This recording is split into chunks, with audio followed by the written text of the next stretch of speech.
our next post will be the question and answers. And for that, I actually would like our other partners to join us up on the stage.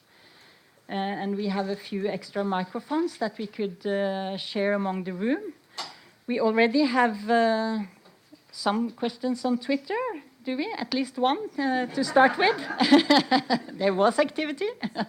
That's good. Unfortunately, we had some difficulties with the streaming, but in case you hear some notifications on worrying, it will be videotaped and it will be available for video by video online tomorrow. Yeah. Yeah, we should have all the presentations out on the RCN website by tomorrow at some point. In any case, if you missed out on something, as Jan Rasmus is actually here, I just thought I could take the first question because it's for him specifically. The one Twitter question we actually have. To what degree have you identified measurable KPI for the Vision 2030 call? I suppose it's key performance indicators they were asking. Well, we have not identified any KPI for this call. But it's also up to the project proposals to identify some measurements to KPIs that can be part of this impact part to define that can be used to evaluate the success of the projects. And so we from the Research Council or back on this call, we have not identified any KPIs in advance. So it's more or less up to the proposals to do that. But it's a very good idea. And it's very seldom that we really require that the proposals to identify some KPIs. But we start doing that in some innovation projects now because they have to by themselves identify those and link them to the objectives and the results of the project and impact of the project as well. Okay, so then I guess we can open the floor a bit broader. I'll ask you, please, to ask or state your questions a bit brief, so that as many of you as possible can have your questions. And also, if you feel uncomfortable in English, it's okay to post them in Norwegian as well, and we'll try and answer in English as well as we can. Yeah, so we have a first question. Maybe you can state your name and where you come from, and then if you have a question targeting a specific institution. Jonathan Telfer from EDRA Norway. I would just like to post a question to, I guess it would be to Norad, because in the concept format that we filled in, the last question, I think from what I remember, it says the project's compatibility with funding instruments at the 3 agencies. Mm-hmm. Where is NORAD as a funding agency in this? Thank you. That's a good question. We are actually not launching any funds in this initial call. We may do so later, but we decided based on the setup now to only launch calls in Innovation Norway and the Norwegian Research Council. And that was based on the types of partnerships we can accommodate and the modalities we have.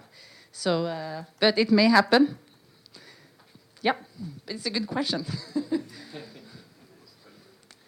It's Solveig Visne. I'm coming from the health faculty at the University in Tromsø.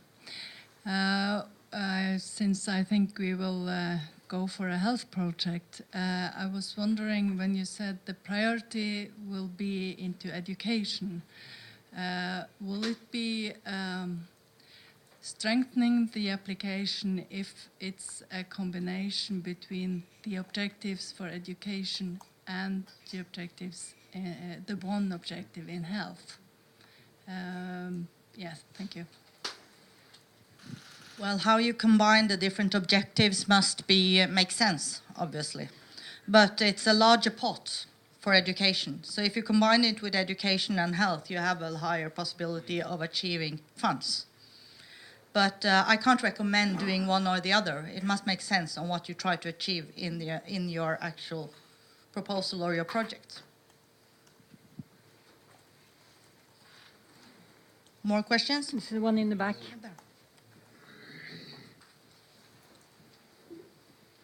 Thank you. My name is Elias from Plan International Norge. of Plan International Norway. My question relates to the requirements. You have indicated that organizations that will submit their applications should have a designated project administrator.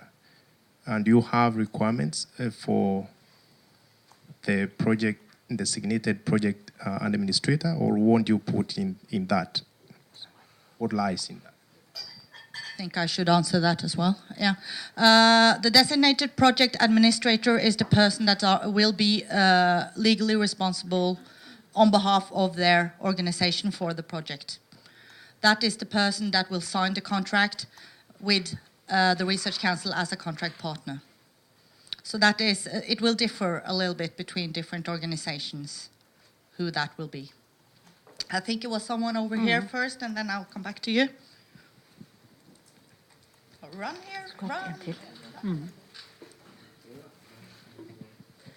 Hi, I'm Elizabeth Beering from Telenor. I have a question in terms of the research activities.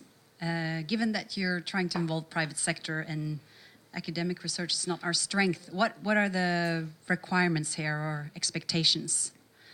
In addition, also have a quick question on geographical scope. You say that you have the 12 priority countries. Is it, does that mean that it's unwise to kind of do any of the other 85 countries? Is there a balance there when you evaluate all the portfolio? Are you going to do you have some requirements on a percentage of the money going to these 12 priority countries or not?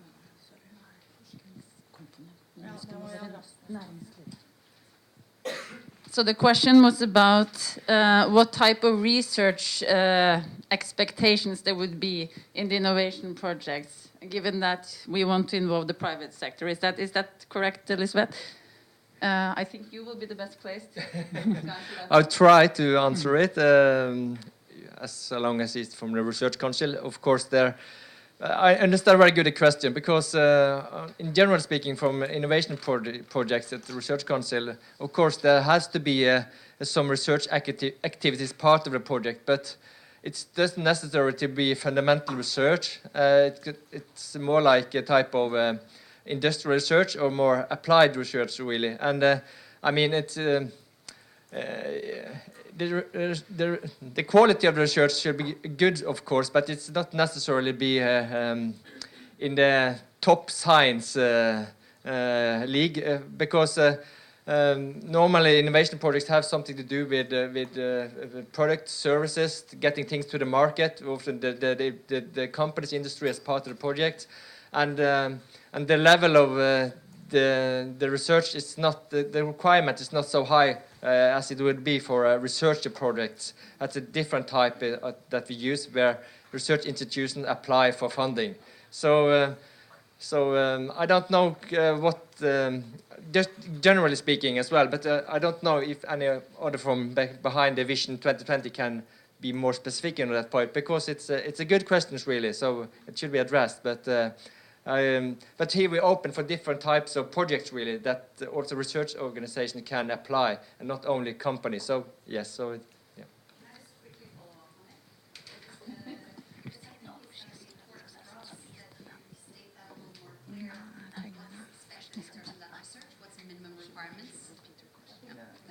Yes, she said that we had to be very clear about this. Yes.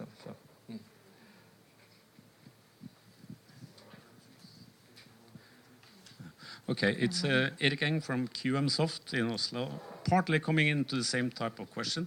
It would be very helpful if you could define what you mean by research and what you mean by innovation. Because this is an innovation project. And consequently, it's for me very important to know what do you define as innovation and what do you define as research, because that is two different things.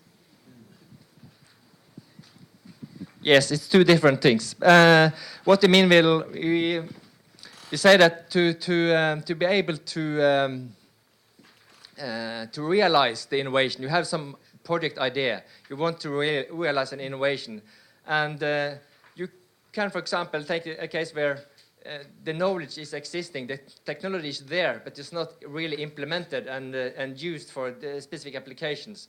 If you need some more knowledge, if you need to do some type of studies that needs some research, that's really what we are looking for in the Research Council, that type of innovation project that we found, because it needs to be something you have to, some more knowledge, you have to do some more studies, that you need to do some type of research to accomplish that, to be able to realize this innovation. So it's not really straightforward to develop it or implement it, and yes. I think I will try to also add to it, and I will also try to answer the other question that came from Telenor that we failed to answer in the first in the first attempt here. I think I guess we're talking about that the research component is an integral part about how to because what we're talking about here is about how to realize and scale up the implementation, how to succeed in implementing an innovative approach. So we're only talking about the research components that would be a necessary part about realizing that innovation. But very often there will be such a component, and it's not necessarily the entire project. It is a component embedded in a larger project. But I think there is a fundamental link actually between generating new knowledge as part of scaling up innovative approaches. And I also think that we have seen several of the outlines that have come in from the private sector. I'm not going to mention Telenor, but but some of the outlines we have seen are mentioning how generating new knowledge is an important part of their approach at scaling up something.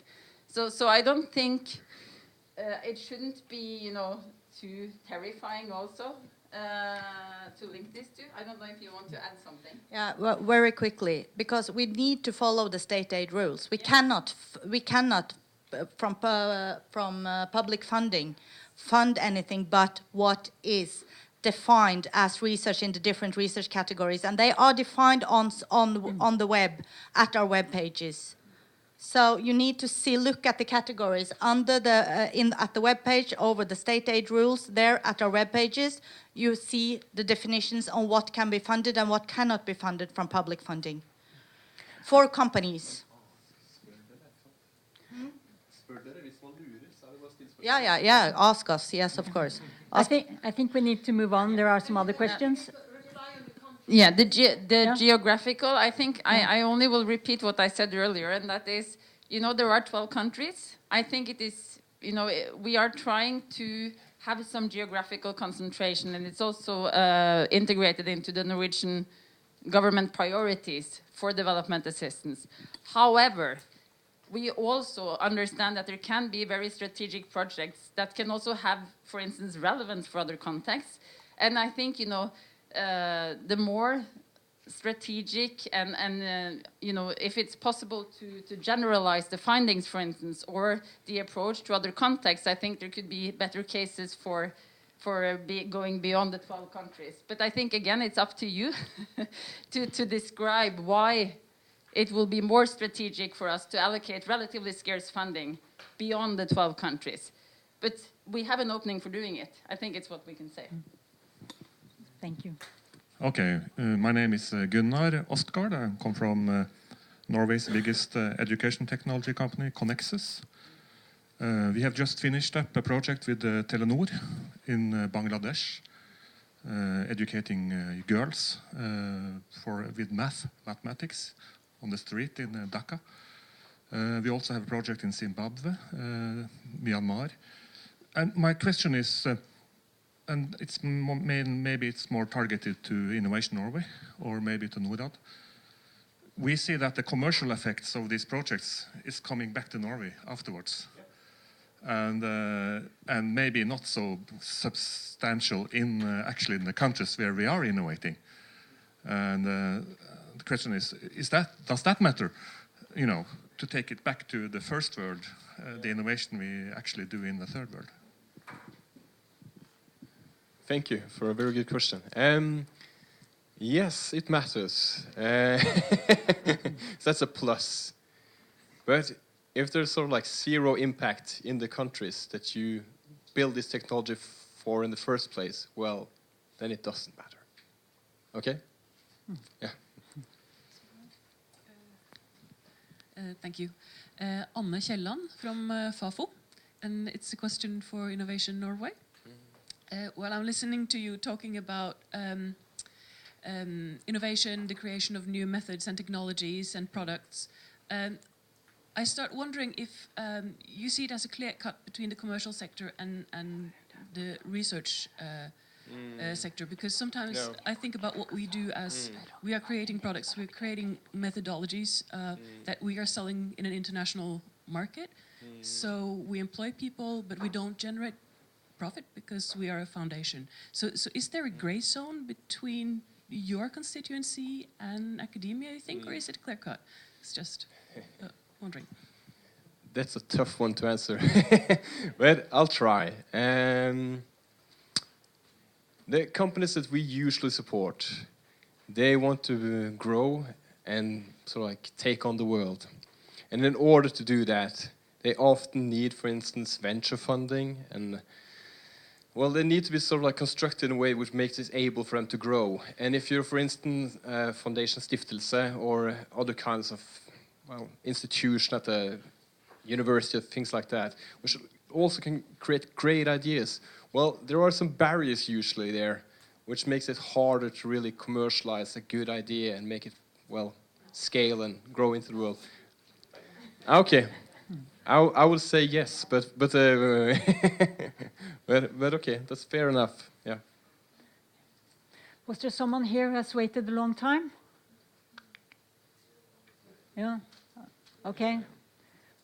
We have one there and one there.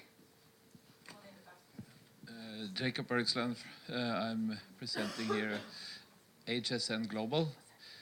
And I have the question, would, for example, the refugee population from those vulnerable countries that are on the 12 on the list, would they be considered part of that geographical area in a way? We are thinking about maybe refugees that are located, could be on the move, or they could be in asylum centers or so forth. Would that be a group that could be addressed as part of a project? Yeah, I think this one's working. I would say yes, that the refugee population as a target constituency. But I think, again, you would have to justify what you are, the implementation you are, or the innovation you're working on will be specifically relevant for that target group. But it's actually a good question. It's a question I don't think we have pondered in much detail. But I'm working on a similar project, but not related to Vision 2030, aimed at reaching Syrian refugees wherever they are. And I do see that it is a legitimate approach, that you can also think of geographical focus countries or focus target populations. So I think I can only say now that I will make sure that we address it and discuss it internally, because I do see that it has merits. And my initial assumption is that maybe it can be possible, but... No, but actually part of the agenda for this meeting is also to get some feedback. So this is a good issue we need to discuss. It's a good question. So. Yes, my name is Laila Löchting from LHL International Tuberculosis Foundation. And I just have a question about the potential grants for 2017 and 18. If those will most probably have the same objectives, or if you might change priorities for the next years. I think we can say now that, of course, we have the sketches or the outlines we received. We will see what project proposals come in now, and I think that will play a large role in how we will design the next rounds of grants. I don't know if we can be more specific than that, because we don't know what will come in. But obviously, this is all, in a way, this is a dialogue. The whole process, the innovation outlines and what we're doing now, and also going through the project proposals that we'll receive, because I think we do realize that you know a lot more about what is possible and what is going on out there. So I think the answer is probably. Hi, My name is Maggie Brigham. I'm from the Center for Rural Research in Trondheim. I wonder if you have a partner from, for example, a European country or the States, in addition to partners in the cooperation countries, the local partners, can they receive funding through this mechanism?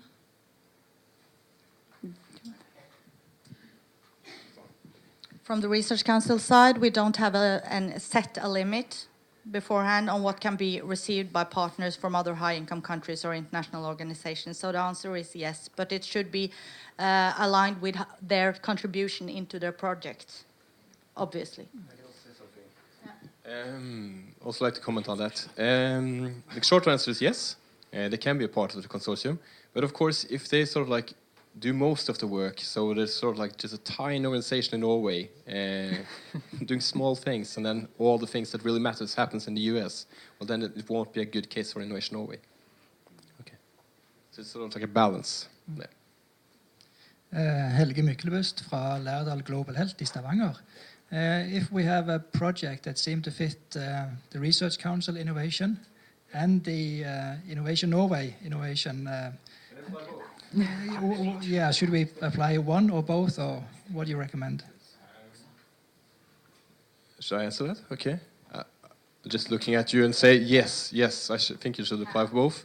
And I think also it's fair to say that we will try to be synchronized here. So when you get all the submitted applications in, we will look at all the proposals that we have gathered, and we'll try to look at them, all of us. So, yeah.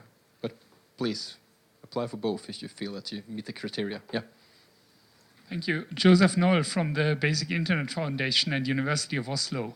I just want to pull your legs a little bit. We are talking about 50 million, and we are talking about the digital industries, and we are talking about Facebook, Google, and Microsoft. And I'm really wondering why this focus is so strong on only Norway, instead of being the initiator for a much more global initiative to come back and bring these big companies to really spend money on it, and not just, small money. Can I please answer that one?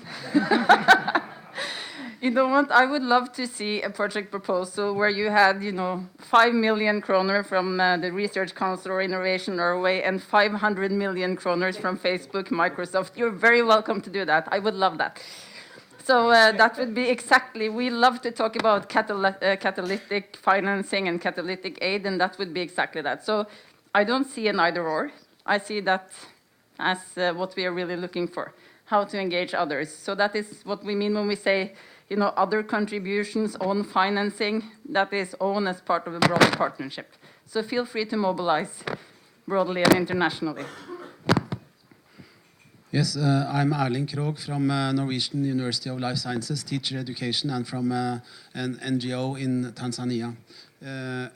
I have a question related to the objectives and education. You say that digital accessibility is a main aim in the second objective. And then I wonder, as working in Tanzania, rural Tanzania, for a very long time, I see lots of other technologies that are more important than access to internet. Why is this a main objective? It seems to be rather ethnocentric from my point of view. That's the first question. And then the second, related to B in this objective number 2. You say both. Is the distinction here I'm occupied with. I'm working very much with entrepreneurship. And is that related to digital learning, or is it related to entrepreneurship at all? Because we are working with that all the time, but they are rather separated. There might be a little part that is the digital knowledge and entrepreneurship, and a huge part that is very important for making jobs that's related to entrepreneurship. Thank you. I'm happy to answer that as well. I think it is not ethnocentric to say that the world should get access to internet, to say that all the people in the world should have access to internet. If that is ethnocentric, I don't think, I don't agree. And I think it is such a fundamental aspect of achieving all the sustainable development goals, that people can get access to information, to facts, and to all of the information that is now on the World Wide Web. There is so much happening. You have now more smartphones than mobile phones being exported to the African continent. And I think, yes, of course, there are lots of things going on that are great and that are not digital. We fully agree with that, of course. But this is an innovation call. Is that me? Sorry. And if you can borrow the hand mic. Sorry about that. Yeah. It's easier. That's better. Yeah, no. So it is not an attempt at rubbishing everything that is not digital. It's an attempt at making priorities based on the outlines we have received. And I don't agree that Internet for All is ethnocentric. I totally disagree.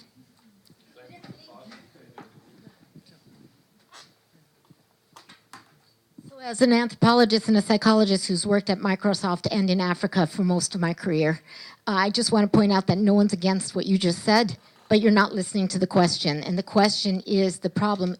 Are we going to be in the infrastructure business? Because the infrastructure is not in place. I can make all the wonderful digital tools that we could possibly imagine in the space of your three questions. But if they cannot be used because the infrastructure is not in place, which I think is what you're talking about, then why are you focusing on that when the infrastructure is not in place?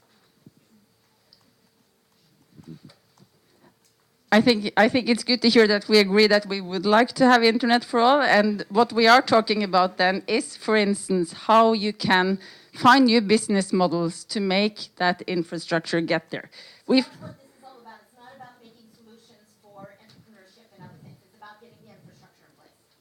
No, we have one call with Innovation Norway that involves access to Internet. That can be, for instance, in combination with energy. Off-grid energy and internet access. We have another one aimed at digital skills and entrepreneurship.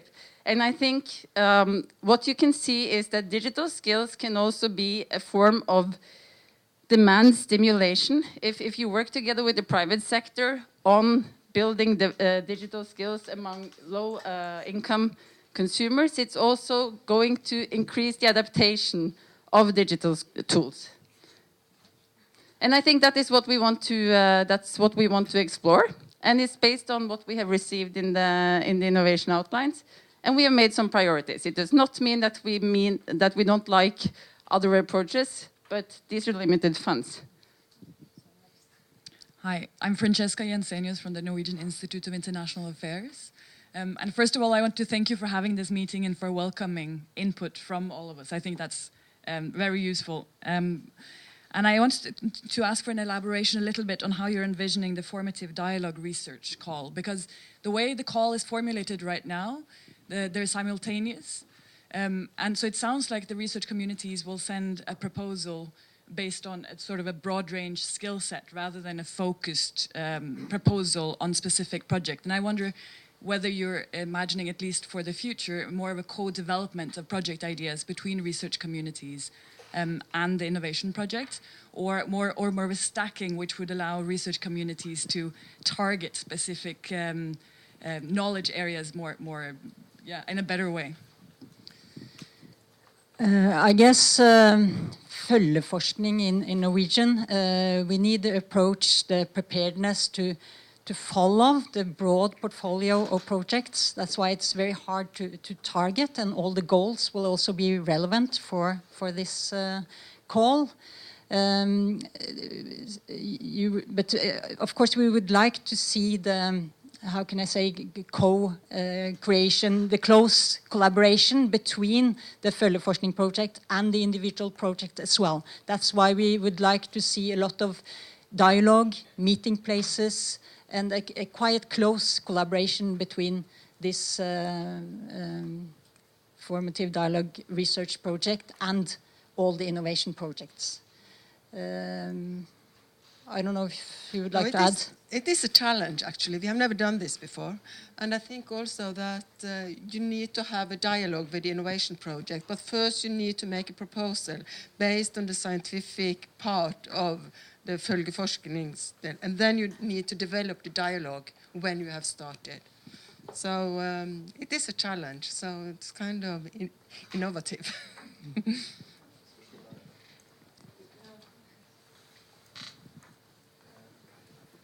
Aina Streng from the NGO Caritas. I was just wondering about the definition of education. No, because is, for example, job creation under Objective 2, is that part, do you see that as education or not?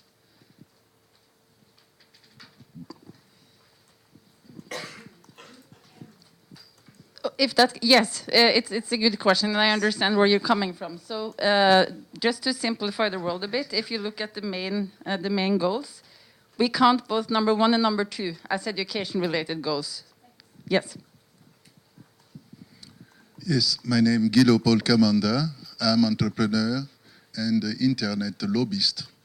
I start working for the introduction of the internet to Africa and especially to my country, Congo, very long.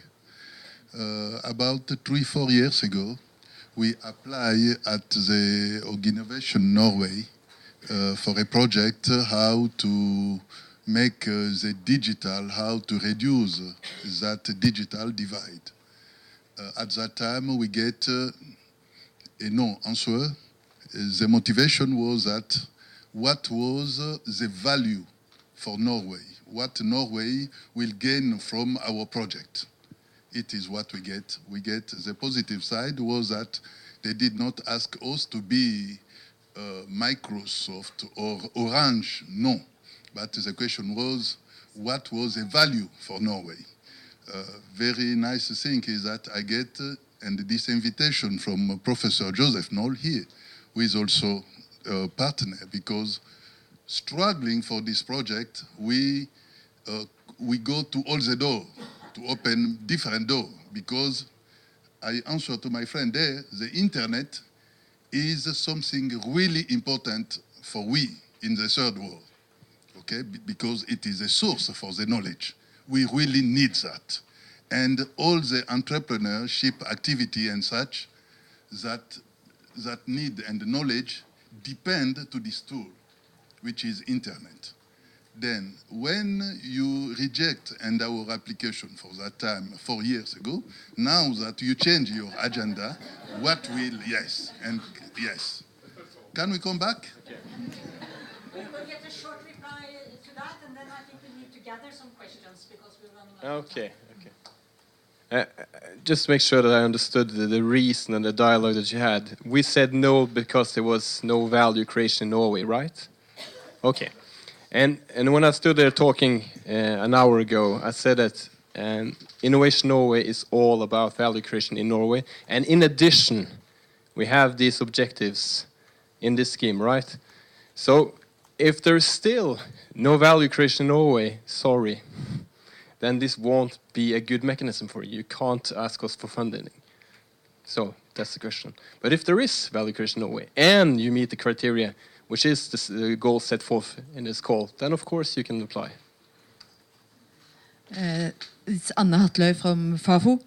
I have a question for more formal. Is it possible for one institution to apply both on the formative dialogue research and the innovation projects? I can maybe just follow up because I also have a question about formative dialogue research, and I was wondering if it's for the ones who are, I'm Caroline Linde from Ladder Global Health, sorry. For the ones who are applying for the innovation project, would it be a good idea to try to reach out and find partners for the formative dialogue research while developing the innovation proposal?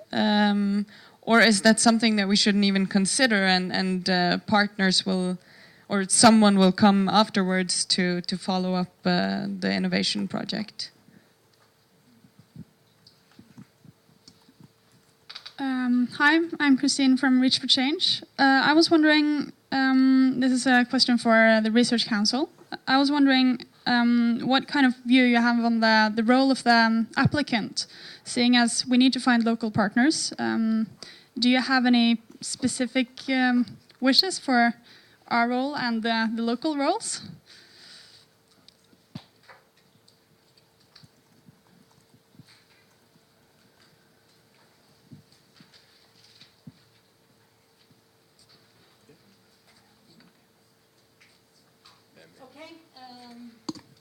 So we have a couple of questions. I'll start with whether one institution can apply both for the innovation call and the formative dialogue research call. And I guess it's difficult to give a very clear answer on that. Of course, in principle, if you have an organization that's very wide, a huge institution with separate departments that handle this in a separated way, it would be justifiable. But having a small institution where a lot of the same personnel will be involved, it might be a little bit more difficult. So I think the answer is it's not a no, but it's not a very clear yes either. Would you like to add something? Yeah, for example, University of Oslo can apply for both, but not the same institute, for example, the same institute when it's too close. Or University of Bergen. Yeah. And continuing on the other question, it is a competitive call, the process dialogue research, and we are not aware who will apply. So I guess it's not really necessary or expected to start any dialogue on this issue until we know who will be the funded project. But of course, having the openness that you will be engaged in dialogue and having that as part of your process will, of course, be good. And then there was one question about local partnerships. Also, Marit will take that one. We expect all partners to be active partners in the project. So we expect also local partners to take part in the project and do their contribution. That's what I can say about that. That's important. And I mean, this is experienced researchers or experienced people assessing the applications, and they will see through a partnership that is not real, so to say. Yeah, hi. My name is Jean-Claude Adjala from DEFAID. I'm still not very clear about where the innovation happens, because an obsolete technology in Norway applied within a specific context in Tanzania, for example, can generate innovation there. So is it what we are talking about? Because there's not necessarily having an R&D in Norway, because innovation now is talking about value creation. So at what point are we putting an emphasis on the value? Is it down there? Is it here? And where exactly is it? Thank you. Is that addressed at Innovation Norway? Or? Yes, please, both. I think the short answer to that one is there has to be impact there. So the innovation that you create, of course, has to make some kind of impact in that country. And of course, there needs to be some kind of impact in the company or companies that are making these services or products in Norway. Okay. Hi, sorry, this is Marta Wences from Save the Children. Just wanted, to come back to the formative dialogue research part. Do I understand you correctly? If you are looking for one partner to look over all the different application on the other calls, or can we, as Save the Children, together with, for instance, Lærdal Global Health, look for a common partner to do the research together with us?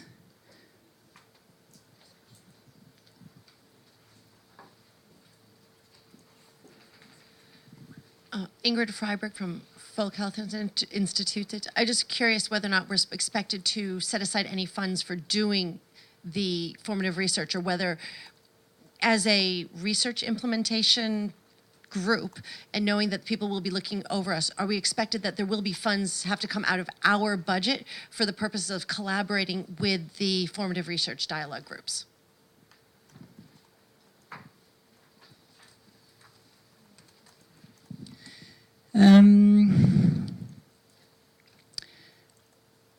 For the first one, I guess it's important to emphasize that we need to separate between the formative dialogue research, which is a research project with its own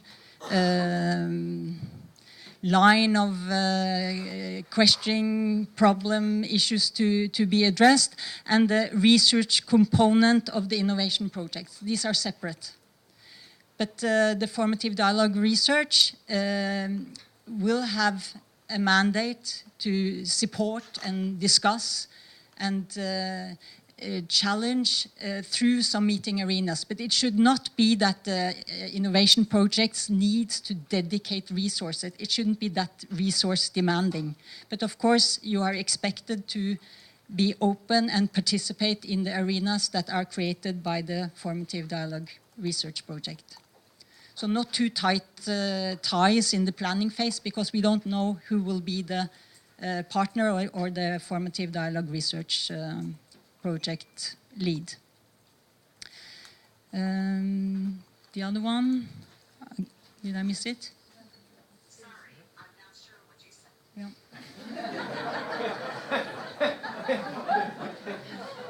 Thank you, Siri, for clarifying that.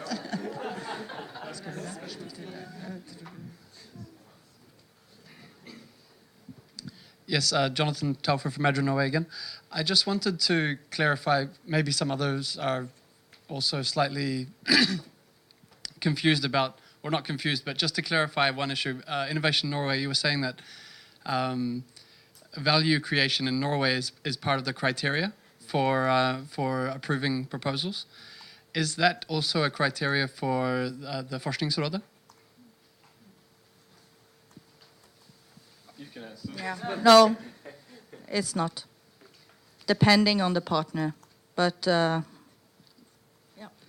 no, I think it's a very good question. And it's good to have that clarification. So basically, you know, we got these 125 outlines that came in. Some of these are, you know, Norwegian-based innovations with a commercial potential in some of the 12 countries in question, through the partnerships and so on that are going on.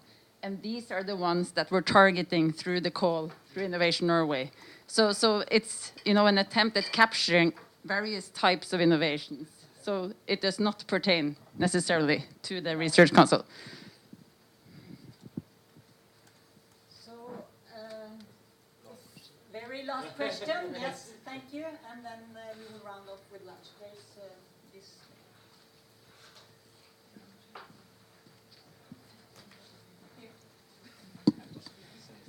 Yes, I was just wondering this link between private and public, because the research is not commercial and should not be in some aspect that we will go into. So I was wondering, innovation in this capacity, will that be like improving public health, improving systems, improving availability for the youth or whatever to new health, improved health services? Is that also innovation in your aspects here? So did everyone hear that question? Okay, so the question is about whether or not there can also be research-based innovation that does not have a commercial potential, but rather has the potential for improving guidelines, availability, and so on. And the answer is clearly yes. And that's exactly the distinction we're trying to capture with having these types of different calls, because we do see that. And I also, just to state that, I do see that there can be many reasons and opportunities where the private sector can also be involved in projects that are not necessarily for profit. And, you know, and even the funding may not mainly go through the private sector stakeholder, but it could be part of a partnership. So there are many models here, and we're trying to still allow you to think freely within some limitations, like you did in the outlines. So please continue to think as freely as possible and get back with questions, I think, when you have them. So I think we'll round off the questions there, and I'd like to thank you all for very good input. As you have seen already on the web, we have stated that there might be updates even in the call text as we go along until the 27th of June? July? Yeah? End of June, yeah, at least. So there is some time, so thank you so much. And also continue, use the networking opportunity, both among each other and also towards us. And thank you for your interest. It's really overwhelming. We'd like to fund many more projects, but this is what we're aiming at for this round. So please, wishing you all the best. Lunch outside.